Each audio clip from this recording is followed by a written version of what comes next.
All right, the Funleader 18mm f8. Let's jump right on into this.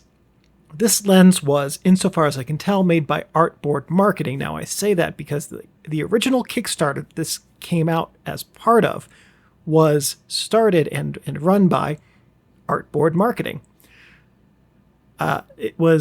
This lens has been made from 2019 to, as far as I can tell, still ongoing, or at minimum, it's still being sold new on the Funleader website. For typical lens uses, this is for fun, on the fly, low stress, or other types of photos that are intended to create a mood or an atmosphere without any consideration for technical precision, and we'll see that through this video. Now, if you are new to this series, there won't be any test charts or situations that intentionally set this lens up to succeed or fail. These reviews are based on real-world use and aim to provide images and, if applicable, video that mimics how you are actually likely to use this lens. And adding nothing that isn't completely public information, the focal length and angle of view on full frame are 18mm and 100 degrees respectively. They will be a little bit less on aps-c and micro four thirds, but I did not go to the trouble of calculating the exact information for those because this lens, putting it on a smaller format sensor really just doesn't do it any services, and we'll see that throughout this video. The aperture is fixed at f8. It cannot take any filters. The closest focus is, well, the focus in general, according to the manufacturer, is fixed at 0.8 meters to infinity, so that's 2.6 feet to infinity. And it is available for multiple different mirrorless camera systems, including Sony E, Leica M, Leica L, Sigma L, Panasonic L, Fuji X, Canon RF, and Nikon Z. So one of the reasons I also would say this lens is probably still in production is because the original Kickstarter was just for 3 of those mounts. It was Sony, Leica, and I think maybe Canon M, which isn't even listed on here. Anyway, they've expanded the range of camera systems that this lens can be purchased for, which makes me suspect that they're still making them with different mounts. And the lens weighs 80 grams. Some special features about this lens's design include that it's a very basic design and it creates the most minimal shooting experience that can be had. There's no focus, no aperture, you simply mount it on the camera and point. The front element, and apparently only the front element, and this is according to the Petapixel article linked in the video description, has multi-coating. Now that would indicate, the way that I read that article, and I didn't find anything on the manufacturer's website to refute this, that the remaining elements are either single or uncoated.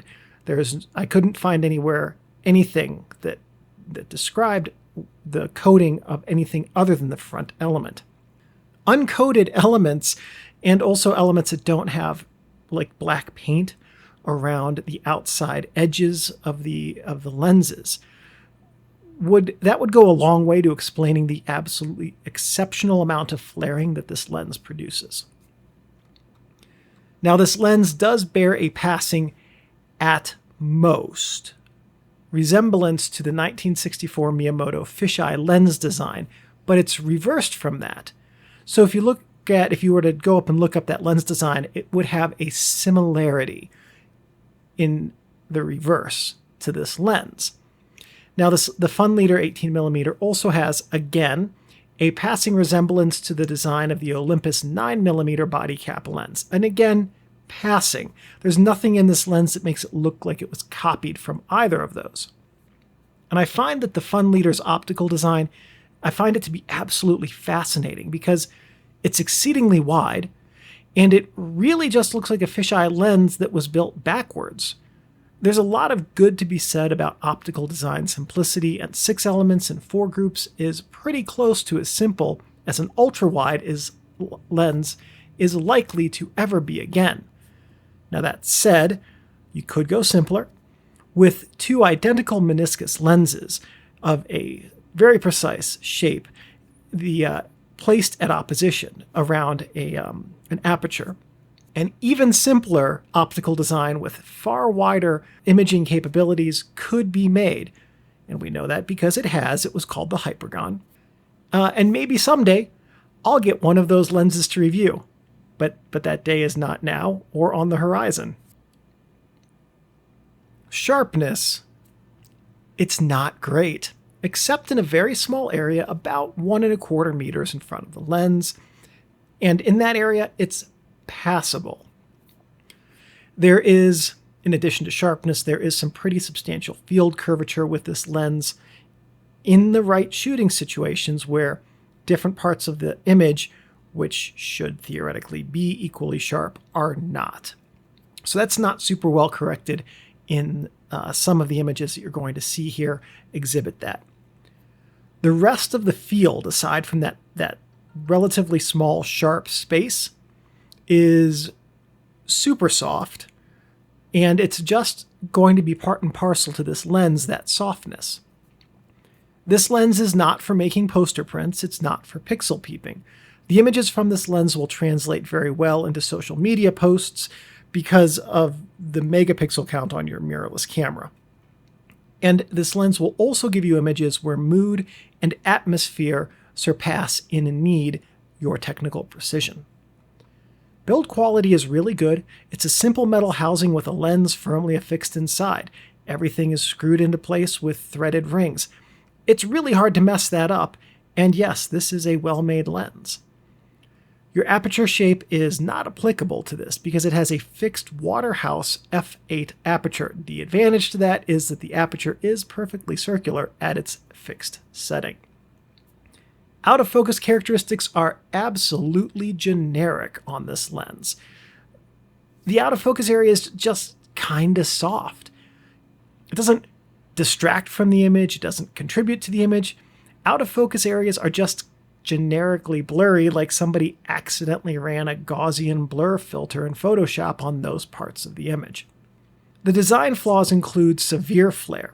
This lens flares significantly, and it flares in multiple ways. Now you can correct that by not having any light in your frame, like the sun or even a very, very bright source point light from a strobe or a street lamp. That both of those can do it. You also would need to be mindful that you don't have a bright light where the light rays can reach directly from it to this lens, because the point of light does not have to be in the image to cause flaring. Also, and we'll talk about this in a couple of sections when we talk about tips, the images from this lens skew heavily to the cool side, and I'll talk about how to overcome that, or if you even want to. As for balance with cameras with this lens is great because there's no forward center of gravity. So with light cameras, like I used this with the A5000, this lens pairs superbly. With heavy cameras, it also pairs really well, and I used this on the A7S II, as well as there's one shot in this video right now that shows a macro that was taken with the Pentax K1, where I just put this onto the body and rotated it just a quarter turn, and it held in place long. It wasn't going to fall off, and so I was able to get some macros, and this is one that turned out. It's not a good photo, but it shows what macros with this lens would look like. This is another one of those lenses. Why even bother with video stuff? All right, breathing. Not applicable because there is no focus with this lens. Your aperture, it's not applicable because it's fixed at f8. Your front element being stationary or rotating. Guess what? Good news if you use CPL or gradient filters.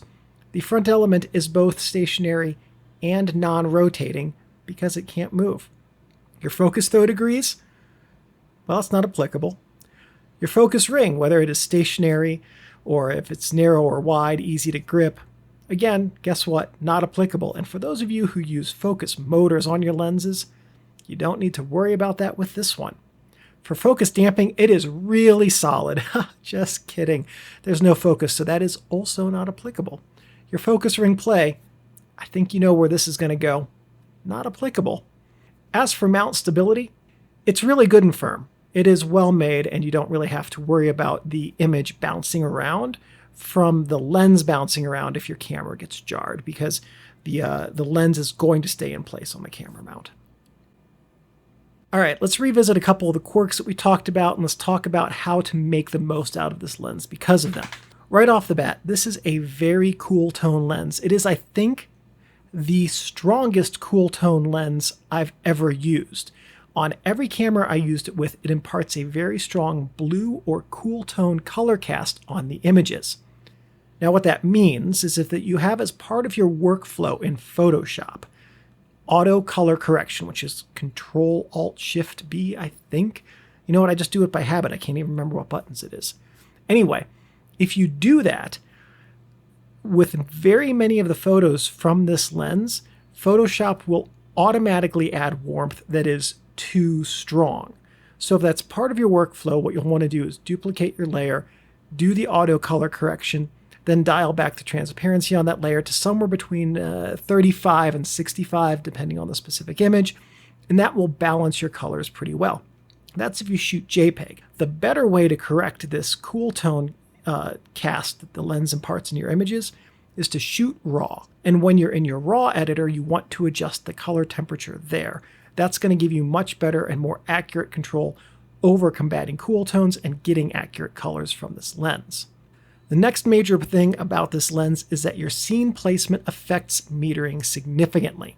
And that's because of the drastic light drop-off from this lens. So if you were to meter the sky versus a tree, as you see here in these two aps-c format, and that's important, straight out of camera samples, the frame center has a part of a tree in one shot and the sky in the other. And you can see how dramatically that affected the A6400's aperture priority shooting, but the same would apply to program or any scene mode on any camera. You can see how much heavier the vignette is where the sky was in the center of the image. This is important to note that this is on aps-c because there is substantially less light drop-off with the smaller sensor than there is on full frame. So if you were to expand this amount of vignetting out to full frame, having the sky in the center of your image or any sort of bright thing in the center of your image could make the peripheries of your images almost completely devoid of information. So just be aware of that metering quirk when you compose images, because metering with that bright area in the center will exaggerate very drastically the light loss vignette. Now, on the other side of that coin, this can be used creatively as well by the way you want to achieve the effect. So if you wanted to really make that vignette dramatic, you would want to put something very bright in the center of your frame and then shoot either spot or, probably a little bit better, center weighted. So if you were working with a model, let's say, and you had them in a white dress, you could put them in the middle of the frame and get that very strong vignette. The last upfront tip is that this lens does not, by any stretch of the imagination, focus to infinity, not even close. So you want to place your primary subject, or the thing you want to be most in focus, anywhere from around 3/4 to 2 meters. And that's where I found the sharpest focus to be for those of you in the US. That is 2.5 to 6 feet. And you want that to be the distance from your subject to the lens. Also, one other thing I will point out is that this lens, more than any other that I've ever used, if there is a slight variation in the flange focal distance and the register placement, this lens will let you know. If the flange focal distance is a little bit out, it is absolutely going to focus way closer. Now, one thing about the prime focus for this lens being 3/4 to 2 meters in front of the camera is that it will force you to get close to your subjects, and that, as a rule, is a good practice in photography. As for phototypes that are easiest to achieve successfully with this lens, honestly, whatever you want. Now, I know in my recent wide-angle lens videos, I've suggested that you stay away from portraits with your wide-angle lenses because wide-angle lenses distort human proportions. Well, they distort everything's proportions because of the way that they magnify light as they bend it. So with this, however, I'm going to say go for it. You want to shoot portraits? Then do it. Now, the difference here versus those other lenses is that The Funleader 18mm does not intend to create technical precision. It's going to do exactly the opposite. The Funleader intends to help you capture a feeling, a setting, a mood, or the atmosphere of a moment. So, shoot portraits, shoot street photos, take this lens to a mountain and photograph the vistas. Go drive past a sheep farm and shove it in the sheep's faces. Actually, don't do that last one, because sheep scare easily and can run until they have a heart attack, and you don't want to be the guy who kills a bunch of sheep. But seriously, barring being a nuisance with this lens, use it for whatever you want, understanding what it tries to do and the limitations it has for focus, sharpness, and aperture. So your best metering modes, this is going to be a matter of personal preference and how you want the images to look. For me, I liked center weighted a lot. As noted above, when you have a bright subject in the center of your frame, that's going to amplify the vignette. Using a center weighted metering mode has the same effect, even if what's in the center of your frame is the same tone as what's roughly around your image, because what's going to happen is the majority of that meter reading is going to come off of that central area. And that's by definition going to be brighter than the perimeter because of the light loss around the edges of this lens's images.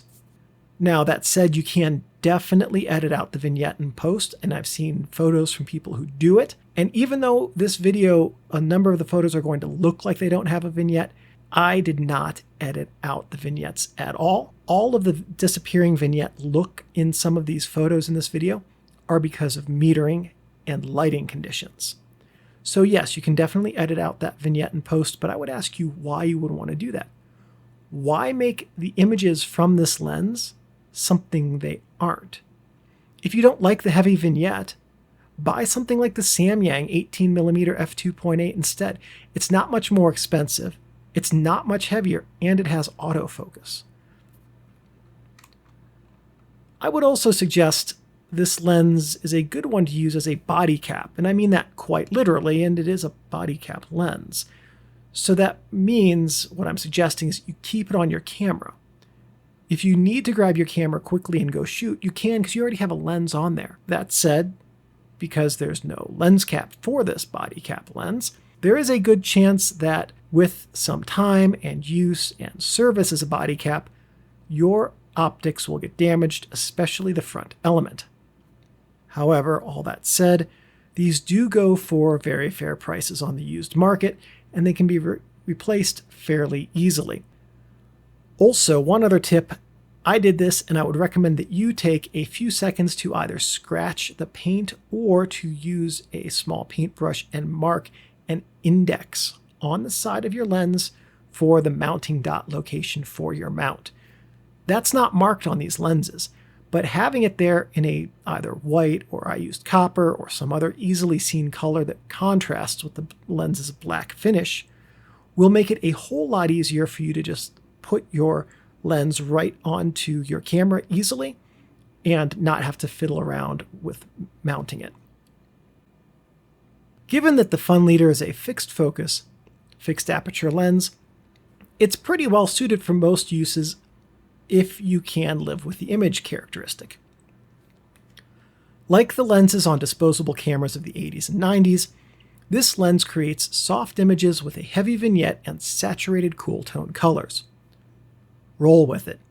Shoot it often. This is especially true if your camera kit includes a ton of high-spec precision lenses. Shooting lo-fi can open all kinds of creative doors. Shooting a lens with significant restrictions, like no aperture and focus, also can do that. This lens is both. So, grab your mirrorless camera, slap the Funleader on the front of it, and channel that 80s and 90s disposo-cam aesthetic. Shed the need for precision like a lizard sheds skin. Embrace the look this lens gives you like frying batter embraces a chicken wing. All lenses have something to offer and teach you. Unlike many lenses, the Funleader makes it obvious what it offers and teaches. One consideration I have for this lens, Funleader, if you're listening, It has no filter ring or lens cap of its own. So, Funleader, if you're listening, if you were to release an updated version of this lens, a filter ring, even a larger diameter one like a 62mm or a 58, along the perimeter of the lens's housing, especially if it was just milled into the housing itself, would be a significant improvement for this lens. Now, I'm worried far less about the lens's front element being scratched than I am about setting the camera down during a break and having it point towards the sun even in the general direction of it. And even if the sun got into the frame along the top of the frame, because there is no way with most mirrorless cameras to protect the sensor if there is no cap on the lens, what could happen is if the sun gets into that frame, this lens would focus the light from the sun onto your sensor, and that could easily damage the camera's sensor. So that can definitely happen with a lens that is this wide that doesn't have a lens cap. And also, Funleader, again, if you're listening, having a mark on the mounting ring to help users align the lens with their mount would really help. Those are both things from a functionality perspective that would, I think, truly help improve this design. On a final note, as a fun experiment, and to pay homage to this lens because I really do enjoy the Funleader, I decided to see how hard it would be to make something like this for less than $10. So I made what I, as a tribute, call the Fun Follower 24mm f/5.6. I spent 89 cents, US cents, on a Sony E-mount body cap and $4.50, US dollars, on a cemented 24mm focal length, 8mm diameter triplet from Surplus Shed. I made a small aperture for the back of the lens by cutting a square piece out of a pop can and drilling a 4mm hole in it before taping it, that little metal piece, into the body cap. I used 2 drops of clear Gorilla Glue to hold the lens in the cap so that it would be fixed there. And then I used some Culture Hustle Black 2.0 paint to eliminate internal reflections by painting the ground glass edges of the triplet lens. All the images you're seeing as I talk about this came from that lens. It's fun. It is far different from the Funleader. It's its own thing. And for US dollars, $5.50, and some time, it was a good and educational project. It shows, as these images I think show, that a fun lens that embraces technical imperfection can deliver interesting and captivating images. So do that with your Funleader. Cast technical perfection aside and embrace the challenge of capturing mood and emotion instead of pixel-perfect details.